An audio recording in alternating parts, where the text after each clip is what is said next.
Last week we were looking at functions. So we discussed about parts of a function and something which is kind of specific to Python, the keyword arguments. Okay, so something which is not there in other languages like C++, C or Java. We also looked at the expressions and different type of constructs in Python in earlier lecture. So today we will continue with our discussion on functions. We'll look at how a function executes. We will look at the scope rules in Python, and then we will start with certain data structures that are provided by Python. They are generally called sequences because they share quite a common set of operations. Okay. So if there are any questions, please raise your hand and then we will try to answer it, and if there are no questions, then I will continue.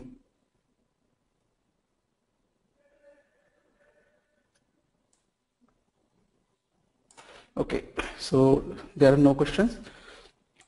So let's start with just revising keyword arguments.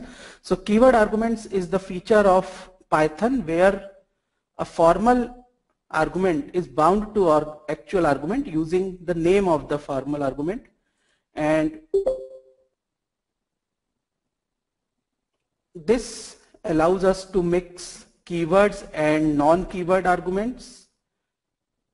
Okay, so this allows Python allows us to mix keyword and non-keyword arguments. Only restriction is that all keyword arguments must come after non-keyword arguments in the call. Okay, so you have several non-keyword arguments followed by keyword arguments, and non-keyword arguments are matched by position. So first argument will get attached to the first formal in the function definition. Order of keyword argument is not important because they are matched by names. So this is especially important when you have multiple arguments of same type and it's difficult to remember the ordering of the argument. So in that case, keywords provide a nice way to make your program more readable. Okay. So another feature of Python is having default values for certain arguments in the function. So for example, this is another definition of print name function where we want to print the initials whenever the argument initials is false, but otherwise we are printing the full name. So in this case, we are going to pass a false argument by default to print name. That means that in case user does not want to specify anything, he will just give first name and the last name, and Python will treat the initials argument as false. Okay, so let's see how this works for certain cases.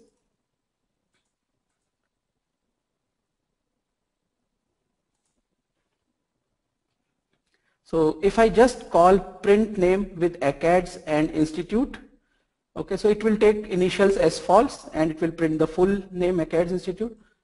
If I want to say that I only want initials, then I have to pass true value to initials, in which case it will print just the initials. Okay, and then you can mix keyword arguments and default values and so on. Okay, so different kind of permutations are possible. So let's look at the rules which govern keyword arguments with default arguments. So default values allows user to call a function with fewer arguments that are necessary for the function to work, and this is useful when some argument has a fixed value for most of the calls. Okay, so maybe in your program you want to print full names most of the time but initials only a few times. So in this case, having initials as false makes sense. So all arguments with default values must come at the end of argument list when you are defining the functions. So non-default argument cannot follow default argument in the function definition. Okay, so this is again to make sure that Python does not get confused which arguments are default and which ones are not. Default values for arguments is there in C++ and some other languages. Okay, so another important features of a function is returning from a function. Okay, so there is a return statement in Python that allows you to return from the function as if the work is done. So whenever a return statement is encountered in a function definition, Python does not look at any other statement even if they are present in the function. So once you reach a return statement, the control is immediately transferred back to the statement which made the function call. Okay, so you go back to the parent function. And another restriction in Python is that a function can return only at most one value. Okay, so if a function returns nothing, then the return type of function is considered to be none type and its value is treated as none. So in that sense, Python always returns exactly one value. It can be a user defined value, the expression that user has returned. In case user does not return anything, in that case Python defaults to none. So this is a behavior which is again different from many popular languages. So every function returns a value in Python. Okay. So let's have a quick quiz on ACAD's website. This is quiz number 19. So once you are done, please raise your hand so that I can close the quiz.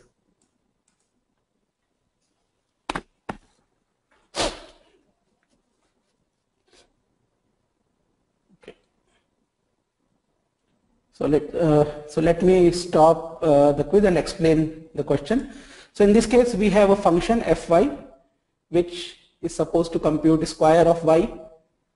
But note that it only prints y times y, it does not return any value, which means x will get a value of none and the type of x will be none type. Okay. So this is the second question where you have to do parameter matching using first keyword and default arguments. So, so Miguel has a question, Manish has a question, do we not have to explicitly write return?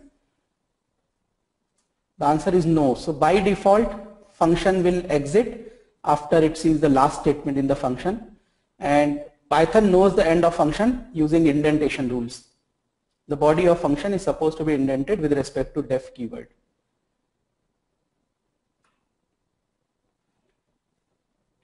Okay, so if everyone has done it, so I will start explaining the answers for the second question.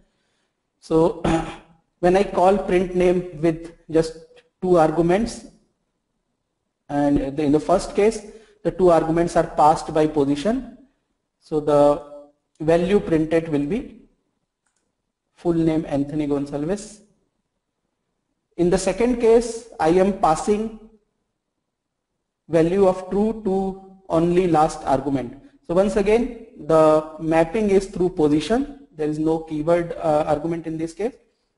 So the output will be just Gonsalves in this case, which is the last name. In third case, we are using keyword argument and we are also overriding the default value. So in this case, only the last name will be printed. Note that the order in this case does not matter. The last name is really Anthony. And in the fourth case, we are using keyword argument, but we are not passing any value for the default argument, and therefore only last remains false. And the name printed is really reverse because I am putting first as Gonsalves and last as Anthony. What about the next one where I have Gonsalves as the first argument and first equal to Anthony as the second argument? So in this case, as you can see, I mean, I did not discuss it explicitly, but due to position based mapping, Gonsalves gets assigned to first. So Gonsalves, due to its position, gets mapped to first. At the same time, I am also saying that using keyword argument, first should also get mapped to Anthony. Okay, so this is a problem. Python cannot decide which one to use really. So in this case, this results in an error because it is getting multiple arguments for the same formal, multiple values for the same formal. Okay. The last case explains the fact that you can also pass expressions instead of literals or constant values. So in this case, only last is assigned 1 greater than 0, which happens to be a true value, which means the value that is printed is just the last name, which happens to be Anthony. Okay. So if there are any question, please raise your hand.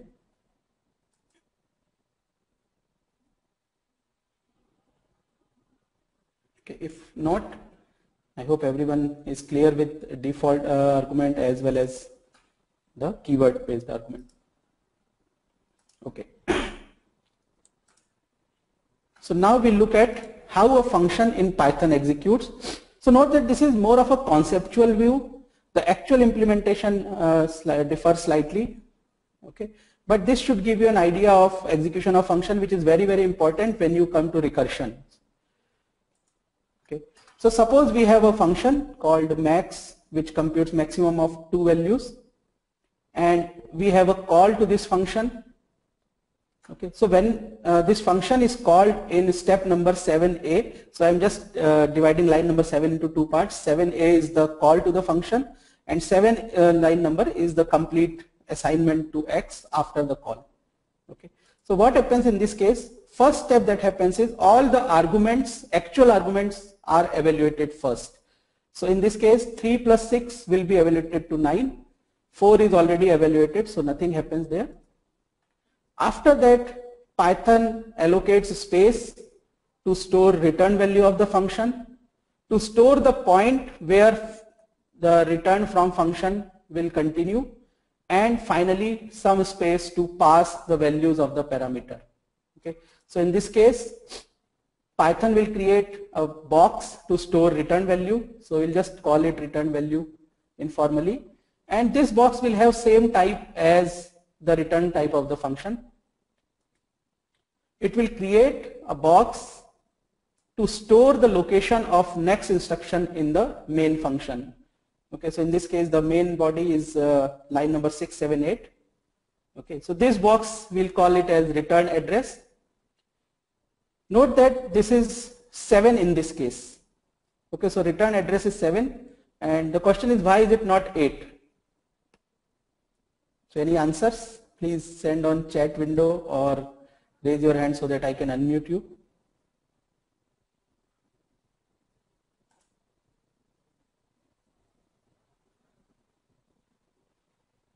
Okay, so you can send your answer why this value is not 8. And finally, Python creates one box for each of the formal parameter, in this case A and B, and puts values of actual parameters. So in this case the values will be 9 and 4. What happens next is Python creates a structure called stack in the memory, in which case the stack, when we start executing this program, okay, so Python will first create space to store x on the stack. X will get a value -1. After that it will come to line number 7. The first thing it has to do is evaluate right hand side, which includes the call to max, and assuming we have already evaluated 3 plus 6, the call will be max of 9, 4. Okay, so as we discussed earlier, it will allocate space for the return value, it will store the return address, and finally it will pass parameter. So what happens after this? The stack looks something like this. There is some space created for function max, which contains space for return value, space for return address, and space for all the formal parameters. Okay. After completing max, we'll note that execution will return to line number 7. Okay. So in this case, A and B are initialized to 9 and 4 respectively, and return address with respect to our program is initialized to the address 7. Program, when during execution of main, will jump to the first statement in the main, which is the comparison if A greater than B. This comparison happens to be true, so Python moves on to the next line, which is return value of A. So at this point, the return value box that we have created gets populated with the value that is supposed to be returned. So in this case, it's 9. And after that, control gets transferred to the return address, which happens to be 7. So our pointer or the program counter moves to statement number 7. And really it comes to a point which is just after the call to the function, and we have to assign the return value to X now. So executing remaining statement 7 assigns value 9 in X, and the program continues. Okay, so this is how Python program executes. So final line is X, we have to print value of X, so the program prints 9 in this case, which happens to be maximum of the two values that were passed. Okay, so one of the important concepts we discussed here was stack. A stack is just the part of memory of the program that grows in one direction. Okay, and the memory of all variables defined as actual parameters or local variables in a function, they reside on stack. So stack is the conceptual entity which is used by Python to allocate all the variables, whether they are local variables or the parameters. Okay. Whenever a function is called, the stack grows, which means we have to create space for return values, parameters, and return address. And whenever the function terminates, conceptually the portion allocated for the function is removed from the stack. So stack shrinks whenever the function terminates. Okay. So any questions on this concept? So I can see some raised hand. Let me just take up all the questions. Just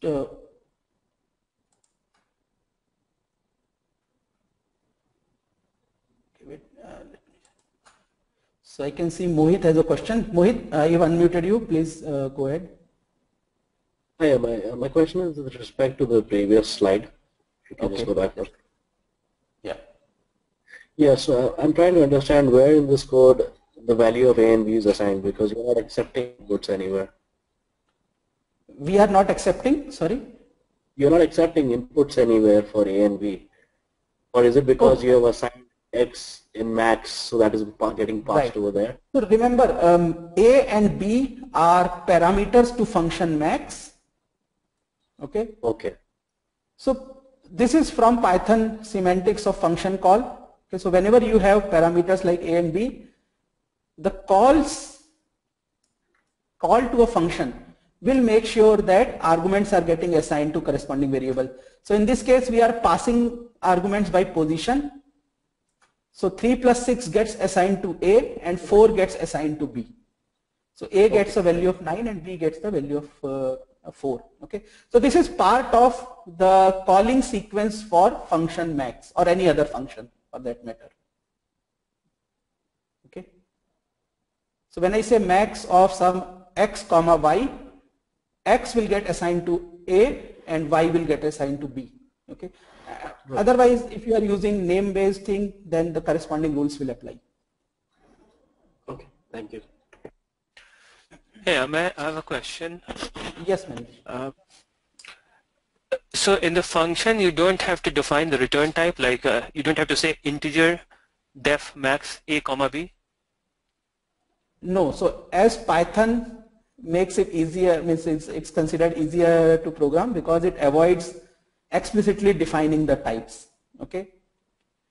So even functions don't have any explicit return types, which also means that you can have same function applied to different contexts. So return type, we'll come to this, but in short, return type of max also depends on the parameter. If A and B are floating point numbers, the return value of max will be floating point. If A and B are integers, in this case the return is integer. But can I have, based on some conditional expression in the function, can I return, let's say, integer, and in some case can I return a string from the same function? Yes, you can do that. Yes, you can do that. So Python is what is called a dynamically typed language.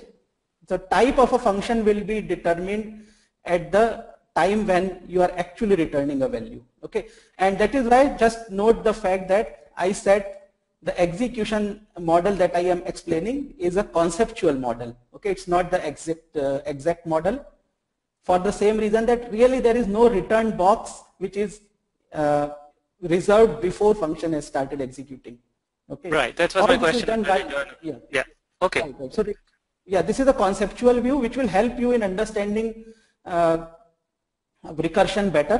Okay, otherwise you can assume that return box is the largest, is a very large box which can hold value of any type. Okay, so Anirudh has a question. So Anirudh, I will unmute you. You can ask that. Just 1 minute.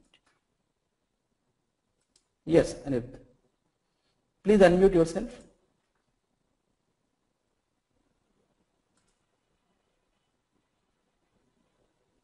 No, I was just answering. Answering what Manish was asking. So it's okay. Okay. Yeah. So Anirudh has made a comment that if a number is passed, it converts to int or float automatically. So in Python, the context is very, very important. Okay. So types get inferred based on the usage of variables. So you don't have to explicitly define any types. Right. So any other question?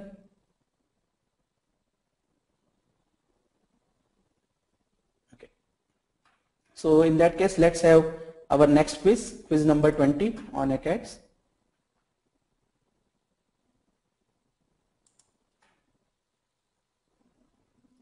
So there is a single question, and let's spend a few minutes on this. Okay, so what is the answer for most? So in this case, you have to remember that function calls within argument get finished before you really make the outer function call. So in this case, when we are calling function f, h of 5, 3 will get evaluated and replaced by its value. Similarly, g of 2 will get evaluated and replaced by its value. Only then you will call f. Okay, so before we can call f, the stack will have h for some time, but then h will get finished and then only g will come. So there are at most one unfinished function calls. After that, we will go inside the body of f. So at that point, we will have one unfinished function f. Now within f also, we will first make a call to gx, finish it, then come back and make a call to h. Okay, so the stack size will grow to 2. It will contain unfinished f, unfinished g, but then g will finish, and then it will contain unfinished h. So when we come to the body of h, we are only returning y plus z, so no new function gets added. Then we come back to f and we finish and come back to the main function, main body. Okay, so this means that at any given time there are at most 2 functions on the stack. So the correct answer in this case is 2. Okay. So any questions about this?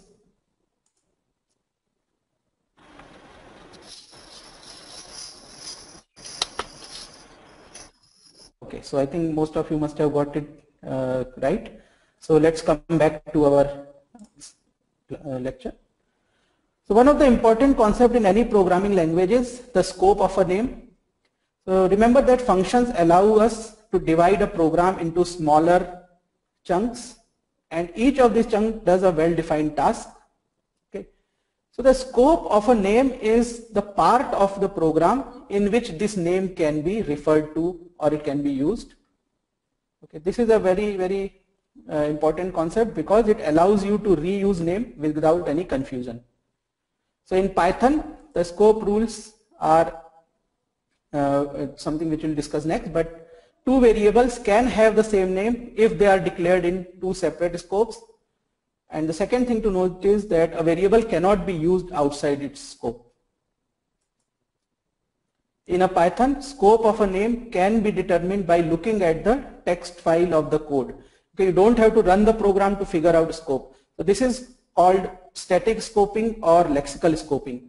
So this differs from something called dynamic scoping, in which case you have to actually simulate the function or run the function to find out what is the scope of a variable, which is much more difficult than static scoping. So what is static scoping? So scope of a variable which is present in the argument list of a function. Okay, so which means all the formal arguments of the function, their scope is restricted to the body of the function. You can use them inside the body, but you cannot refer to them outside the body of the function. If a variable is assigned within a function, okay, so again this is very, very different from any other language.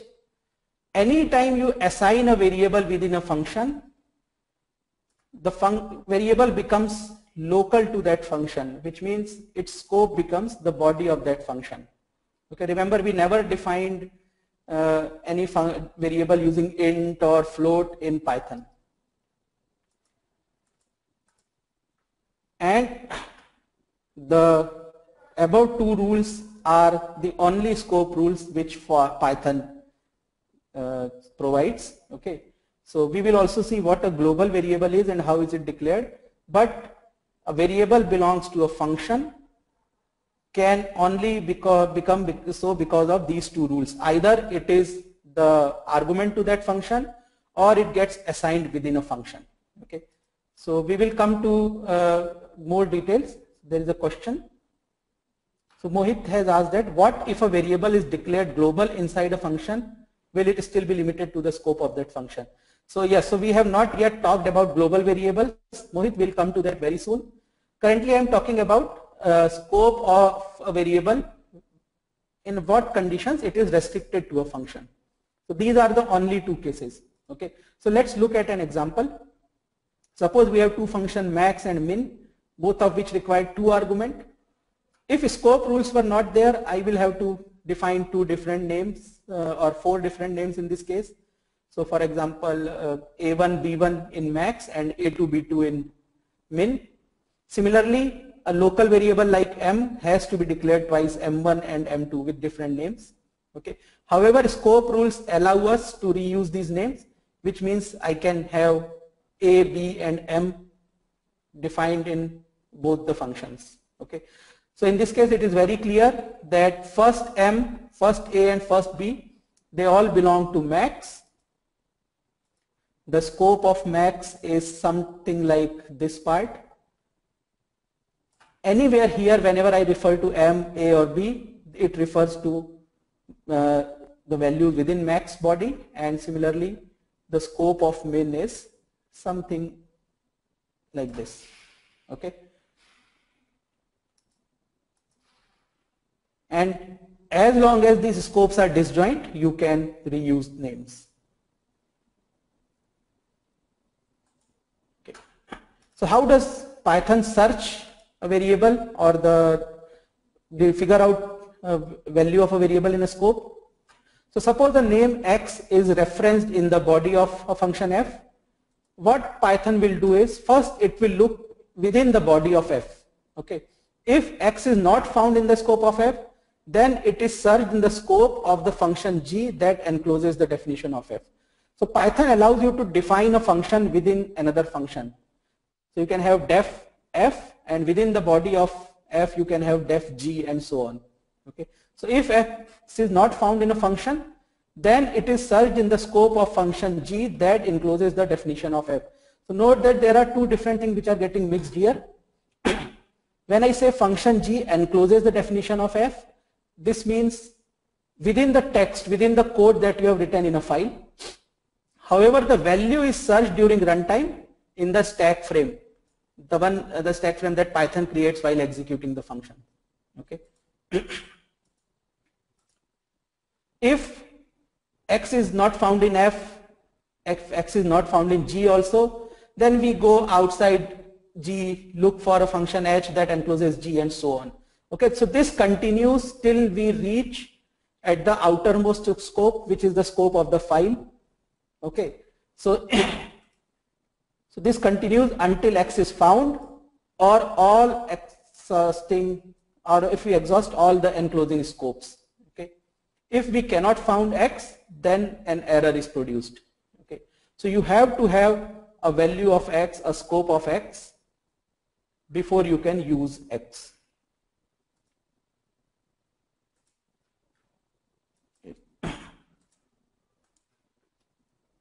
So it might sound very difficult, but with practice you will see that it's really very, very intuitive.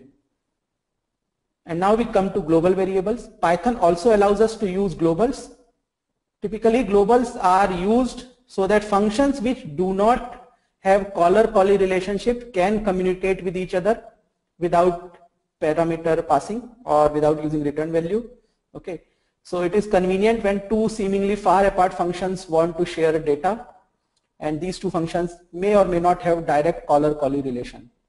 Okay, so you want to use a value within two functions, and these two functions are unrelated in their functionality.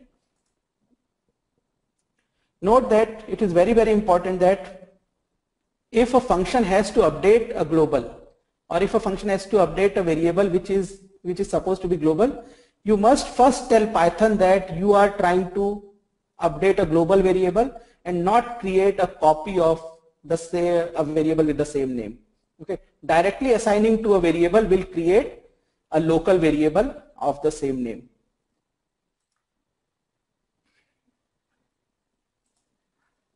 So there is a question by Anirudh. So in essence, X is searched all over the nested functions. Yes, that's true. So nested in the sense of when you are writing the definitions of the function. Okay. So make sure there are two different notions of nesting. One is when you are running the program, and one when you are writing the program. So scope is the nesting when you are writing the program. Functions which are defined one inside other will have their scopes being nested.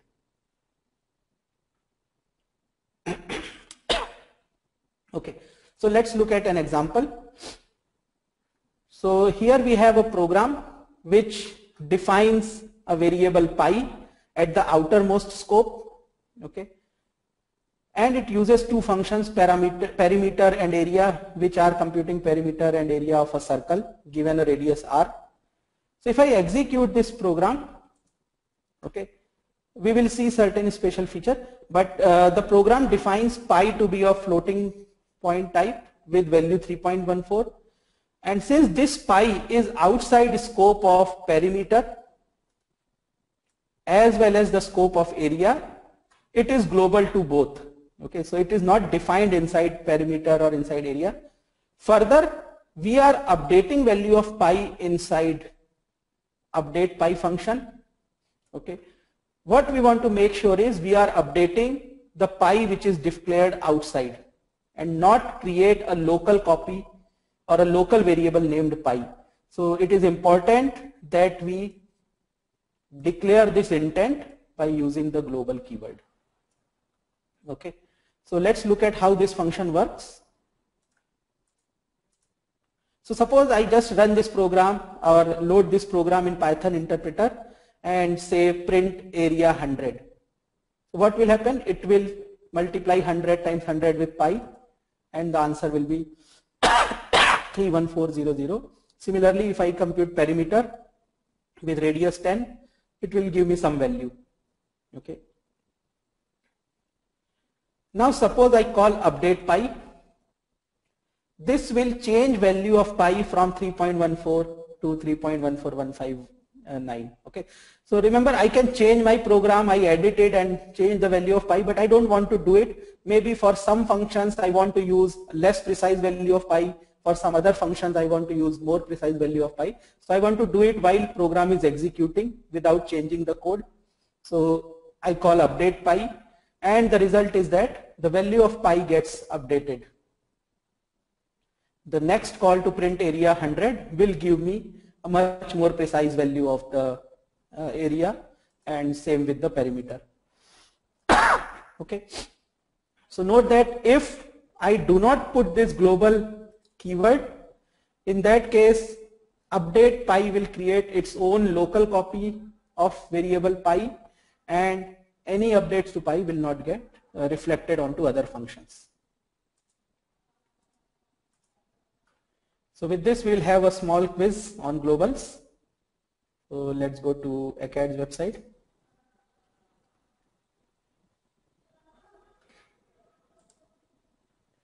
Before that, there is a question. So while people are trying this question, I will just take the question. Yes, Mohit, go ahead. Yeah, so it brings me back to my same question earlier. If you had Okay. declared that, let's say the variable r, which is defined inside the function there, if can we declare that global and then use it outside? Because right now what you've done is the variable is outside the definition of the functions. So that's why you're able to call it global. Right? What if it was inside the argument call and then you were assigning it a value? So you are declared saying, it what outside. if I move pi inside the either perimeter or area? Let's say if you make r, you want to make r a global variable. Okay, so I want to say r equal to 10. And where do you want to update it? Similarly, for example, So can in you the look last at step, the, instead of updating r, let's update r. okay, so you want another function called r, which you want to update. So I'm just removing pi from here for now, and I'm saying, Yeah. and something like this. No, but right now r is declared outside your function call. Okay. Can you declare Oh, r inside function call? Yeah. so is this the program that you want? No, I actually want to assign r a value inside the function call. So do Which not one? assign it outside. Okay. So let's say you're saying return 2 into pi into r, right? So Yes. inside that, can you give r, can you override r with a value? Let's say r equal to 3. Okay. Now you So don't this have is any the declaration. program that you want outside. So in this case, first thing you note is that the function perimeter, okay, it will create a local copy of r because it has r as a parameter. So the value r is no longer global to perimeter. Perimeter has its own variable named r. So any update to r will be restricted to the body of perimeter. Okay. So let's even, so what I will do is while others are solving the code, I will open a Spider session and then we can try this. Okay. And I will encourage you to do that as well. Yeah. So yes, so this, anytime you define or override, assign a variable without declaring it to be global in a function, the function creates a local copy of a variable, of the variable. Okay, so it creates a local variable within its body, and any update to this variable will not be reflected outside. So if you want to change r, in that case you have to define it to be global within perimeter as well. Okay. So essentially, if a variable is defined within a function body, it will remain within the scope of that function whether you declare it global or not. No, so if you say global and then variable name, then it is treated as reference to some existing global r. Okay, if you don't declare it global, then it will be treated as a new local variable or fresh variable which is local to the function. Okay. Okay. So otherwise, can you create couple of example and then share it through chat, and then we can discuss it toward the end of today's session. Okay, so the kind of function that you want to create. I think that will be much more easier to explain. Okay, so in the meantime, you can try the quiz, or we'll just go over the quiz as well. So Abhay, one question: if there's no global r and you define global r, a global variable within a function, it's visible to other functions? I think you have to have a definition outside. So let's try it. Okay. Okay. So yeah, so these are the erroneous program which I typically don't try, but let me just do it. So let's have the same thing in Spider.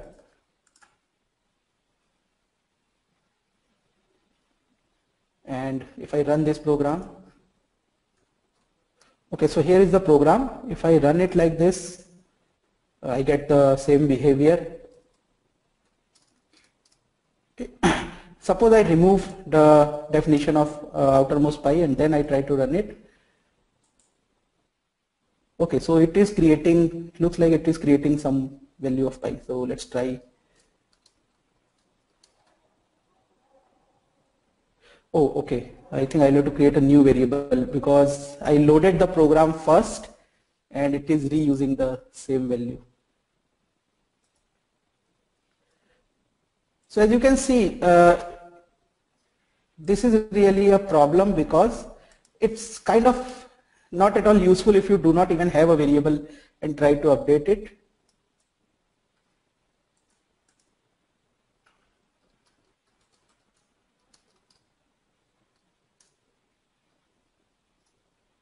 Okay, so what is happening? It is updating the value. So it creates a new global and updates it. Okay. And so only issue is if you don't have any declaration outside, how are you going to use it? So let me just see.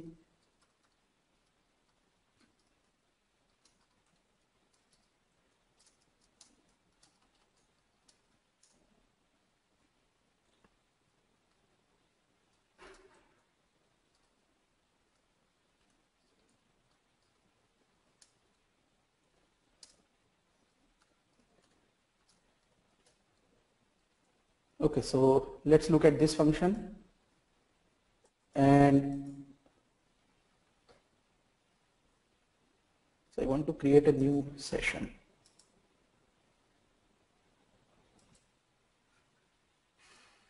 Because I want to forget all values of pi and pi1 that I have taken.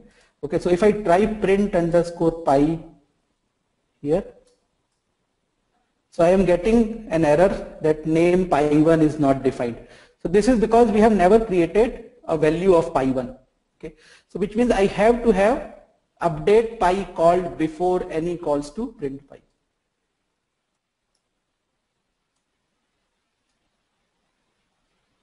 So it is possible to have global variables which are not even declared outside. The first assignment to the variable will create the binding and the instance for that variable. Okay.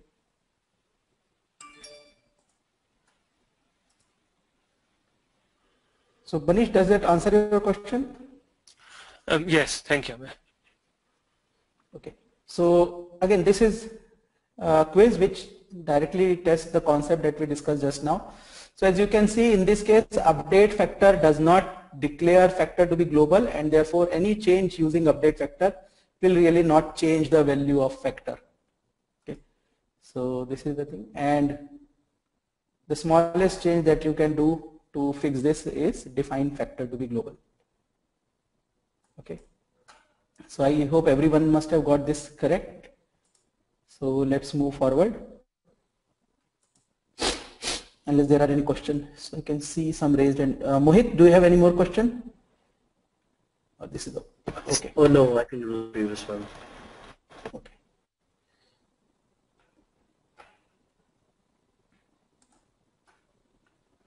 So Tejas has a question. So by default, any variable defined outside scope of any functions are global.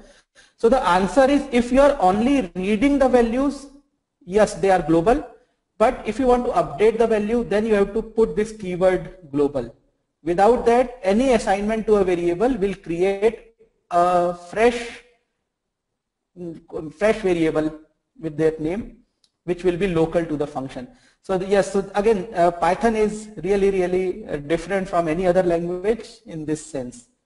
The global and local tools are very confusing. Okay, so we'll stop this here.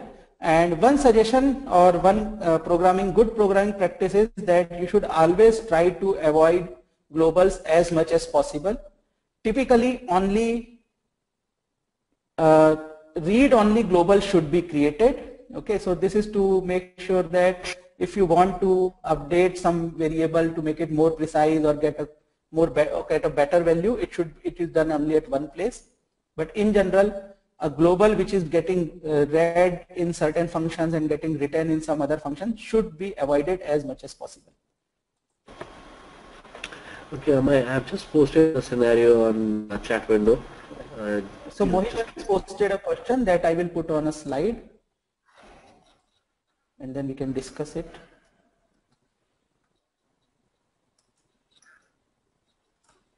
It is pseudocode. I might not be correct syntactically, but I just added okay, some. I'm just posting it on slide. So What I'm doing here, typically. Yes. So I've declared x and y on the top of my program, and then I define a function called add_fun, where I'm passing 5 to the value of variable z, and then I'm returning print, let's say x plus y into z. So I'm assuming the program should work 4 plus 3 into 5, and it should return that. So the moment you put variable names in parameter list, so once again it creates local copy of the variable. So it creates a local variable named x and a local variable named y. So in this case, somewhere you will have to make a call to add fun. So add fun, and maybe you will call it with 7 and 6 and 8, let's say. So what you will get is a local variable x which will have value 6 and a local variable y which has a value 8.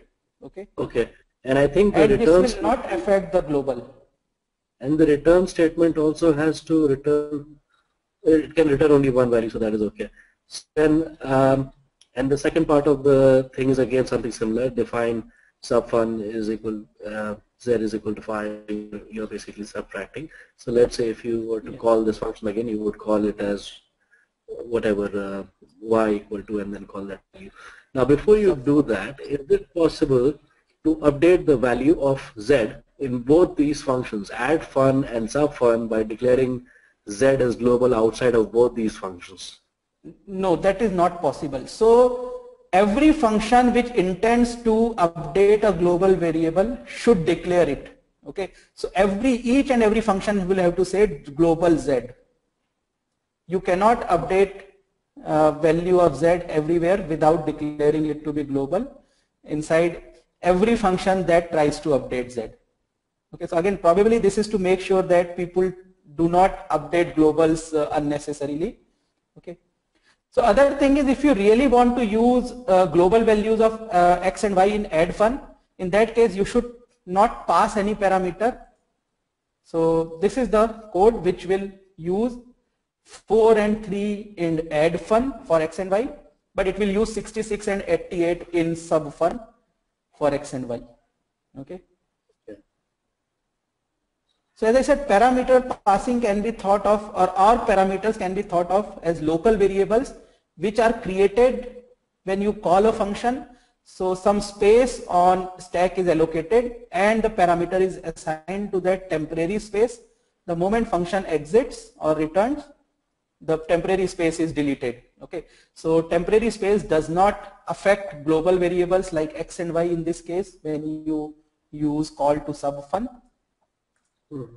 When you say global z, in that case you do not use this temporary stack space, but there is some other reserved space which we won't go into details right now. So it's a fixed space. So instead of creating z on a stack, you will read the value of z from this fixed space and you will write to this fixed space value. So that is why global keyword is very, very important. So we are coming close to our session, but again I would take 10 to 15 minutes extra to start with sequences, because this is what is very, very important. So now we have looked at some basic concepts in Python, and we know how to write modular program using function.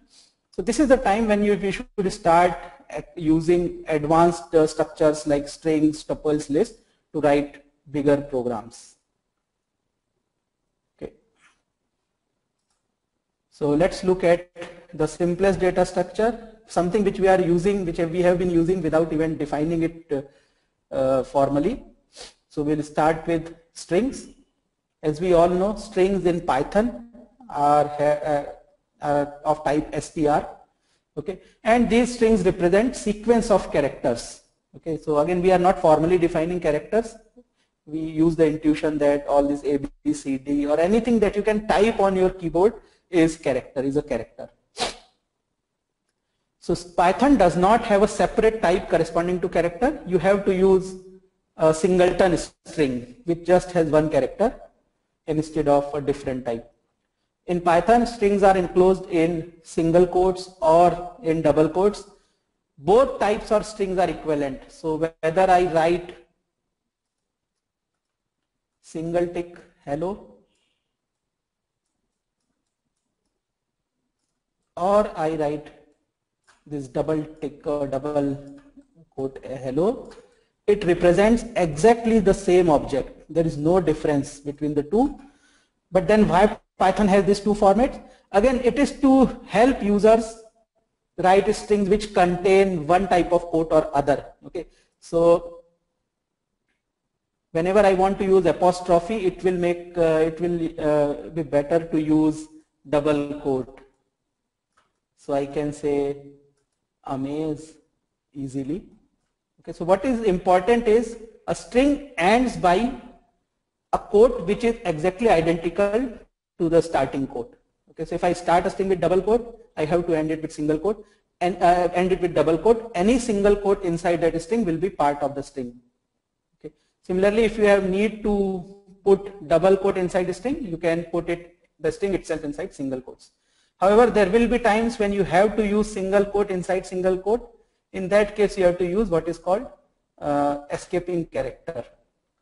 So backslash is kind of a universal escape character in almost all languages.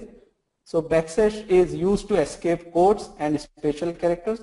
What it means is if you put a backslash before a character and if the character has a special meaning, backslash will remove that special meaning. So what I can do is I can have a string containing single quote within single quote using backslash. Okay, so if I really don't want to use double quote for apostrophe, I can use backslash to escape the special meaning of single slash here. Okay, so once again these are just nitty-gritties. You don't have to worry about them too much, but you should know that such thing exists, and there are certain special characters for which you really want to use backslash, and we'll look at some of them in the class. Okay, so here are a couple of strings: name, which is intro to Python, and description, which contains apostrophe within single quotes. Okay, so for now onwards, in fact I have already started doing this, so I will follow this convention. This triple right arrow will represents Python shell prompt. Okay, so if you are using Spider, you will get in1, in2 and so on, but that is slightly cumbersome. So I am using this triple right arrows to represent the Python shell prompt, the place where I type something, and the output generated by Python will be without any triple greater than sign. Okay, so this is a convention everyone should remember. Please don't get confused. So if I print name, I get intro to Python. If I print description, I get ACAD's first course. Note that Python is smart enough to put this string containing single quote to be represented by, or to enclose inside double quotes. Okay, so Python can do all these tricks.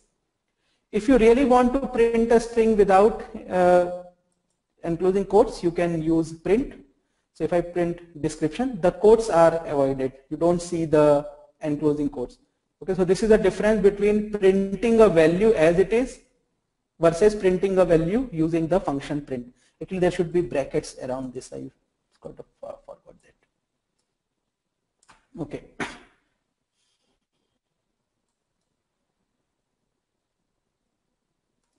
Okay. So a length function, it gives us the length of a string. So this is also a very important function. So if I have 2, 3 different strings, name, which is intro to Python, empty string, which is just single quote followed by another single quote, and a single character string. So length of name will be 15, length of single will be 1 and length of empty, as you can guess, will be 0. Okay. Now suppose I define a string called special, which contains 1 followed by \n followed by 2, and I ask for length of special. What do you think will be the length here? So it's a quiz. Please send the answer by chat.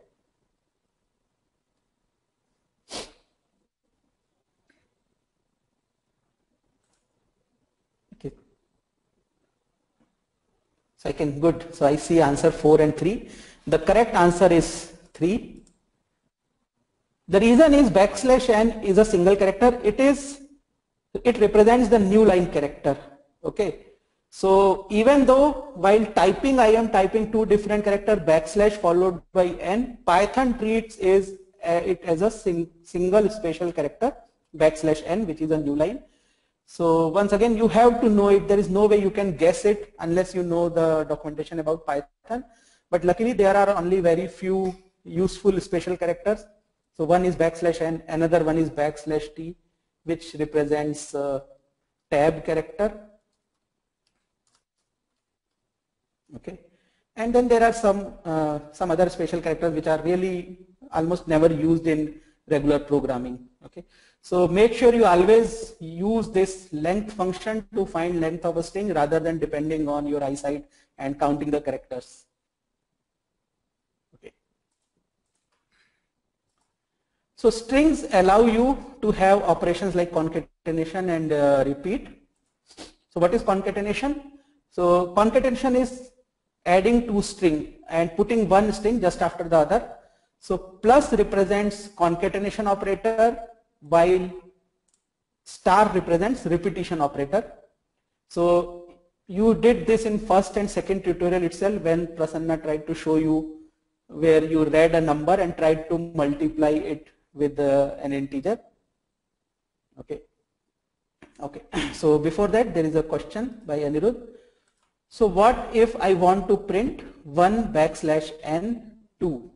Okay, so now there are two interpretations of this question. One is you really want to print \n, which is the new line character, and the other is where you want to print the character / followed by the character n.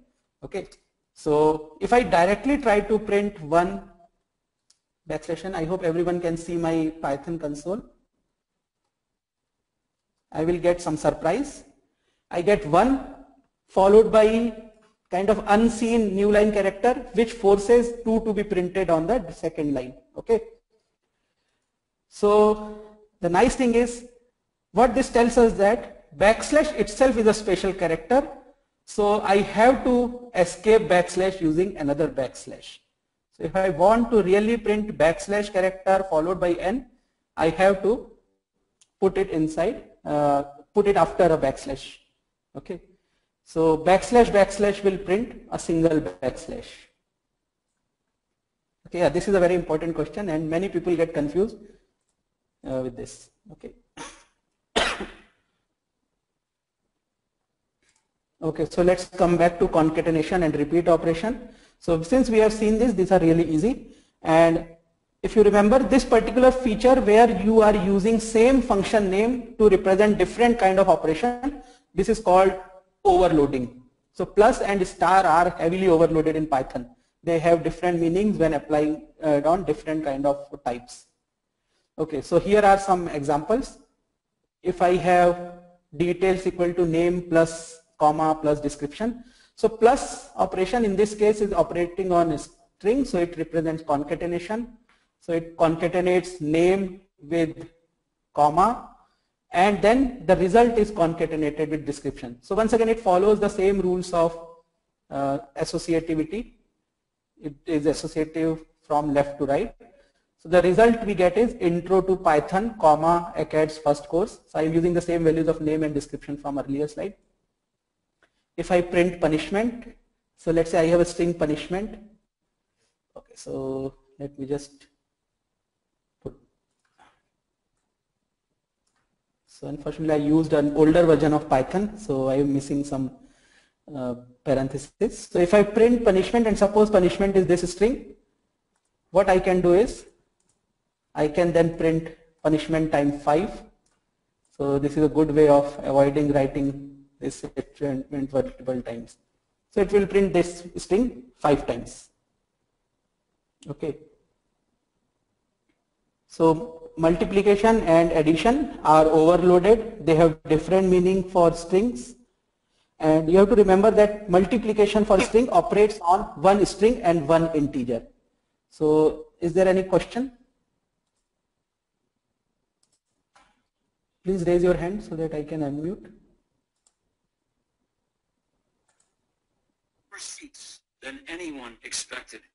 And so let's have a quick quiz here. Okay, so I think first part is easy. Let me just move on to the second question. So the moment you are done, please raise your hand so that I can get an idea how many people have completed their quiz. So quite a few people have done it, so I am trying to submit the answer and then we can discuss it. Okay, please don't look at my answers. Okay. Right. So first part is very easy. The intro has only 5 characters, so its length is 5.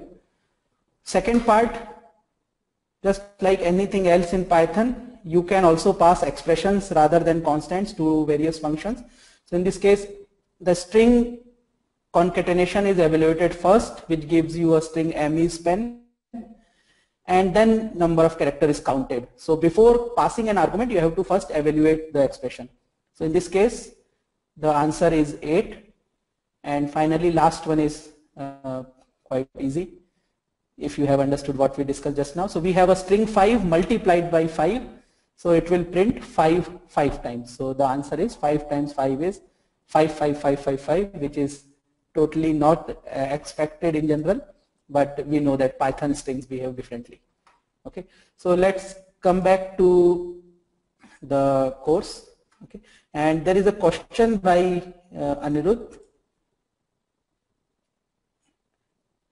So what he says, does it take new line by default? So Anirudh, can you tell me what do you mean by it here? I will just unmute you. Just 1 second. So in that example that you showed about the punishment, you said punishment times 5, and it took the new line by default. Oh, I think I have put new line in the punishment string itself. Okay, so it's not very clear here. You can see that there is some space at the end.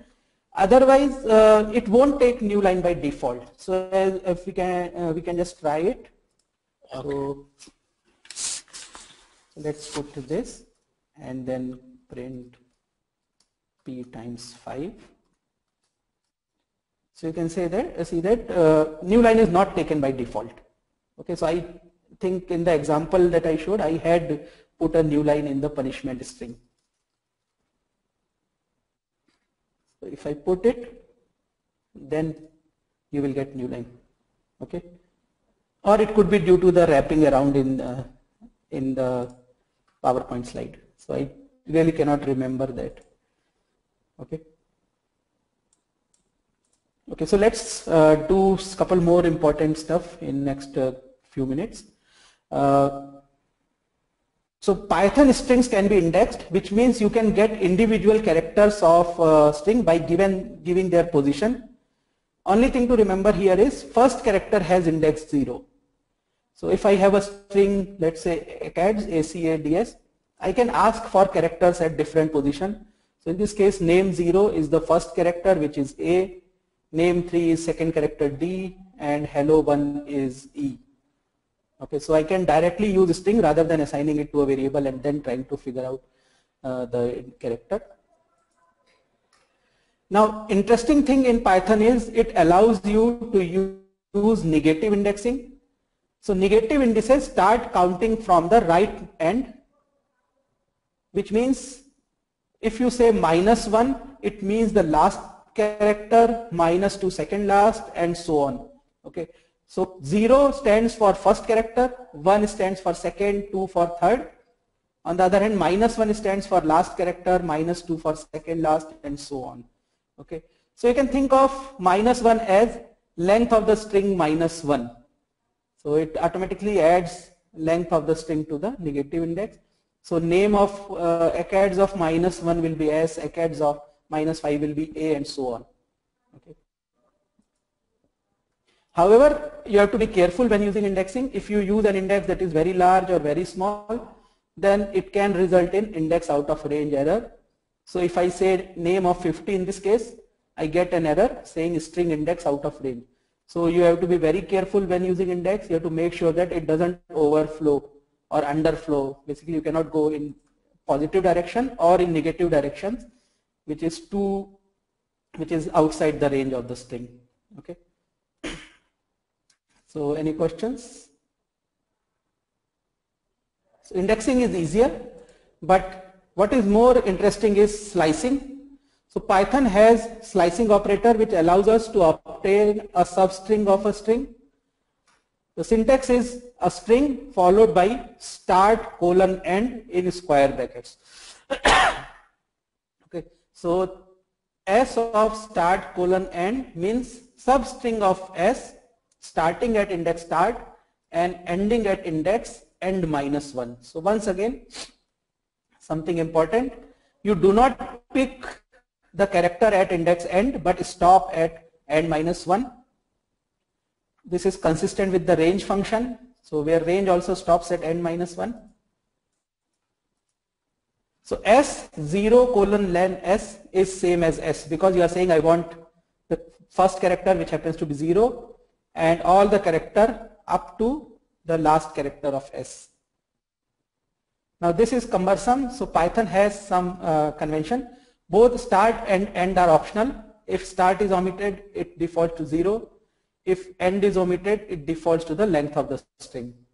So which means S with a single colon in square bracket is same as S0 colon len S, which is same as S.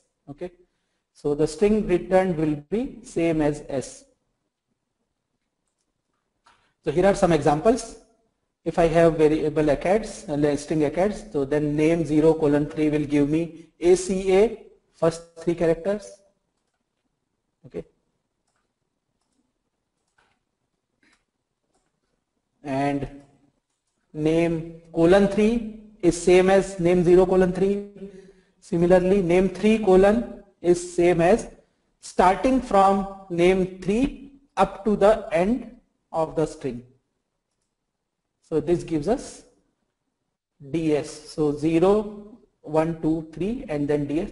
Now this has a very interesting use. If I say name colon 3 plus name 3 colon, I get back the string. Okay. So this also allows us to, the feature that end is not included in slice allows us to write programmatically certain things which look very cute. And finally, name 0 colon name len name is same as name colon and so on. Okay. So we will stop our class here and I encourage you to try different values for slicing. In the next class we will see that slicing also allows us to use negative indices and it also allows you to use steps, but we will stop today here.